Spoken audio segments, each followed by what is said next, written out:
అందరికీ నమస్కారం అండి. Welcome back to Gottipati facts.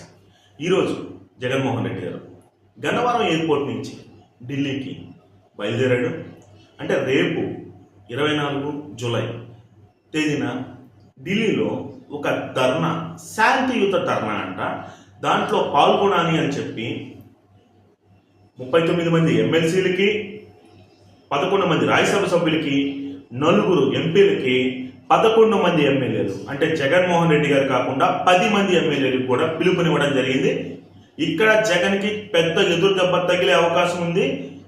ఎవరైతే ఎమ్మెల్సీలు, ఎమ్మెల్యేలు, ఎంపీలు, రాజ్యసభ సభ్యులు ఉన్నారో వీళ్ళలో చాలా మంది మొహం చాటేసే అవకాశం ఉందని చెప్పి రాజకీయ విశ్లేషకులు చెప్తూ ఉన్నారు. ఎందుకంటారా, ఇప్పటికే జగన్మోహన్ రెడ్డిని నమ్ముకుని చాలా నష్టపోయాం. ఇక మీద జగన్మోహన్ రెడ్డిని మళ్ళీ నమ్ముకుంటే ఈసారి ఆయన చేసిన తప్పులకే కాకుండా మేము చేసిన తప్పులకు కూడా మేము జైలుకి వెళ్లాల్సిన పరిస్థితి మాకు వస్తుంది అని చెప్పి వాళ్ళైతే మొహం చాటేయడం అయితే జరిగింది అని చెప్పి రాజకీయ విశ్లేషకులు అయితే చెప్తున్నారు. అంతేకాకుండా జగన్మోహన్ రెడ్డి అతని సలహాదారుడైన, అతనికి అంగబలాన్ని అర్ధబలాన్ని చేకూర్చిన సజ్జల రామకృష్ణారెడ్డిని, సజ్జల భార్గవ రెడ్డిని రాజకీయాలకు దూరంగా పెట్టినట్టు మనకైతే తెలుస్తూ ఉందని చెప్పి రాజకీయ విశ్లేషకులు అనుకుంటూ ఉన్నారు. ఈరోజు నేనేమంటున్నానంటే, నిన్న ఏదైతే జరిగిందో అసెంబ్లీకి వాళ్ళ ఎమ్మెల్యేలు, ఎమ్మెల్సీలతో ఒక ముట్టడి కార్యక్రమం లాగే జరిగింది. ఎందుకంటారా, మన జగన్మోహన్ రెడ్డి గారు అధికారంలో ఉన్నప్పుడు ఏ విధంగా మాట్లాడంటే, చట్టం దాని పని చేసుకుంటూ పోతూ ఉంటుంది కాబట్టి మనం ఏం మాట్లాడకూడదు. చంద్రబాబు నాయుడు గారి విషయంలో, లోకేష్ గారి విషయంలో, ఏదైనా గొడవలు జరిగిన విషయంలో ఏటిల్లో కానీ చట్టం దాని పని చేసుకుంటూ పోతూ ఉంటుందని చెప్పి ఆ రోజు ముఖ్యమంత్రి అయిన మన జగన్మోహన్ రెడ్డి గారు అనడం జరిగింది. కానీ ఈ రోజు జగన్మోహన్ రెడ్డి గారు ఏమంటున్నారు, ఈరోజు జగన్మోహన్ రెడ్డి గారు ఒక పోలీస్ ఆఫీసర్ని బెదిరిస్తూ రోజులని ఒకేలా ఉండవు కాబట్టి ఒళ్ళు దగ్గర పెట్టుకోండి అన్నట్లుగా వార్నింగ్ ఇస్తున్నాడు. అంటే జగన్మోహన్ రెడ్డి, నువ్వు అధికారంలో ఉన్నప్పుడు పోలీసులు నీతో ఒకలాగుంటారా, అధికారంలో లేనప్పుడు ఒకలాగుంటారా? అంటే పోలీసులు ఇలా చేయమని చెప్పి నువ్వు ఏమన్నా చెప్పావా? అందుకనే అంత గట్టి వార్నింగ్స్ ఇస్తున్నావా? ఇప్పుడు జనాలందరూ కూడా ఒకటే అంటున్నారు, కొత్త ప్రభుత్వం వచ్చి నెల రోజులైంది.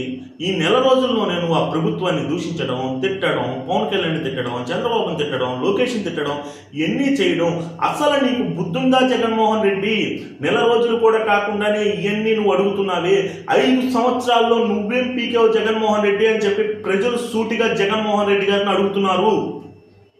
జగన్మోహన్ రెడ్డి గారు, ఇప్పుడు మీరు నోరు తెరిస్తే ఢిల్లీ అంటున్నారు. నాకైతే ఒక విషయం అయితే క్లియర్గా అర్థమైంది. నాకే కాదు, ఎవరెవరు రాజకీయ విశ్లేషకులు ఉంటారో, ఎవరెవరు రాజకీయంగా ఏదైతే ఏమన్నా సర్వేలు కానీ అవి చేస్తూ ఉంటారో వాళ్ళందరికీ కూడా మీ గురించి ఒక క్లియర్ కట్ విషయం అర్థమైంది. మీ నోట ఎప్పుడు విన్నా సరే ఢిల్లీ అనే వస్తుంది. ఎందుకు ఈ ఢిల్లీ అంటారా? అమరావతిలో మీరు ఏం పేకలేరు. ఎందుకంటారా, మీకు సంఖ్యాబలం లేదు. కనీసం ప్రతిపక్ష హోదా కూడా లేకుండా చేసుకున్నారు. ప్రజలు మిమ్మల్ని చీ అని చెప్పి చీ కొట్టి తరిమి పడేశారు. కాబట్టి ఢిల్లీ అంటారు. ఎందుకంటారా, ఢిల్లీలో ఇండియా కూటమికి బలం ఉంది. అది కాకుండా ఎన్డీఏ ఇంతవరకు ఇండియా కూటమి ఢిల్లీలో నోరు తెరిచి కూడా మాట్లాడేది కాదు. కానీ ఇప్పుడు ఏదైతే ప్రతిపక్ష హోదాలో అదరగొట్టేస్తూ ఉంది. కాబట్టి ఇప్పుడు మీరు ఎదురుగా టీడీపీని ఎదుర్కోలేరు. కాబట్టి ఇండియా కూటమి సపోర్ట్ తీసుకుందాం అనుకుంటున్నారు, ఎన్డీఏకి ఆపోజిట్కి వెళ్దాం అనుకుంటున్నారు. ఏదో మహారాష్ట్రలో డిసెంబర్లో జరిగే ఈ ఎలక్షన్లో ఇండియాకి మద్దతుగా మీరైతే నిలబడాలి అనే ఆలోచన మీలో అయితే ఉంది. ఒకటి గుర్తుపెట్టుకోండి, మీకు సంబంధించిన కేసుల గురించి, వాటి గురించి, అన్నిటి గురించి కూడా సెంట్రల్ గవర్నమెంట్ ఎంక్వైరీలు స్టార్ట్ చేసింది. కాబట్టి ఇప్పుడు మీరు ఈ ఢిల్లీ అంటే మీరు కూడా ఖచ్చితంగా చలో ఏదో ఒక సెంటర్ జైలుకి.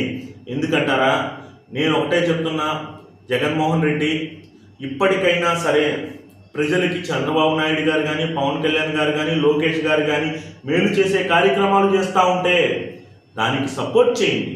మీ 11 మంది అయినా సపోర్ట్ చేయండి, మీ రాజ్యసభ సభ్యులు సపోర్ట్ చేయండి, మీ ఎంపీలు సపోర్ట్ చేయండి, ఎమ్మెల్సీని సపోర్ట్ చేయండి. అంతేకాని ఇటువంటి పనికి మాలిన ధర్నాలు ఎందుకు? ఈ పనికి మాలిన ధర్నా చెప్పు. అధికారంలో ఉన్నప్పుడు ఎప్పుడైనా స్పెషల్ స్టేటస్ కోసం ధర్నా చేసావా? ఎప్పుడైనా నువ్వు పార్లమెంట్కి నీ 22 మంది ఎమ్మెల్యేలు ఉన్నప్పుడు ఎప్పుడైనా నల్లకండి వాళ్ళు ధరించి వెళ్ళారా మీరు? ఇలాంటి ఏం చేయలేదు జగన్మోహన్ రెడ్డి. నువ్వు రాష్ట్రాన్ని నాశనం చేసావు, రాష్ట్రాన్ని అప్పుల పాలు చేసావు. అన్ని చేసిన జగన్మోహన్ రెడ్డి నువ్వు మళ్ళీ ఏ నోటితో మాట్లాడతావు అని చెప్పి సాధారణ ప్రజలైతే ఈరోజు నిన్ను నేరుగానే విమర్శిస్తూ ఉన్నారు. కొన్ని వీడియోస్ చూస్తూ ఉంటే జగన్మోహన్ రెడ్డి నెల రోజులు కూడా కాలేదు, ప్రస్తుత అధికార పార్టీ పైన నీకెందుకు, అధికార కూటమి పైన నీకెందుకు, 5 సంవత్సరాలు నువ్వు ఏం పీకావని చెప్పి నేరుగా ఆ వీడియోలో అయితే జనాలు అయితే అడగడం జరుగుతుంది. ఒకటైతే గుర్తుపెట్టుకో జగన్మోహన్ రెడ్డి, ప్రజల శ్రేయస్సు కోసం ఏదైనా చెయ్యి, నీ సొంత శ్రేయస్సు కోసం ఏది చేసినా సరే బూడిదలో పోసిన పన్నీర్ లాగే అవుతుంది. కాబట్టి నువ్వు ఇప్పటికైనా సరే ఆ బుర్రా బుద్ధి ఉపయోగించి అడుగులు ముందుకేయాలని చెప్పి మనస్ఫూర్తిగా కోరుకుంటూ ఉన్నా.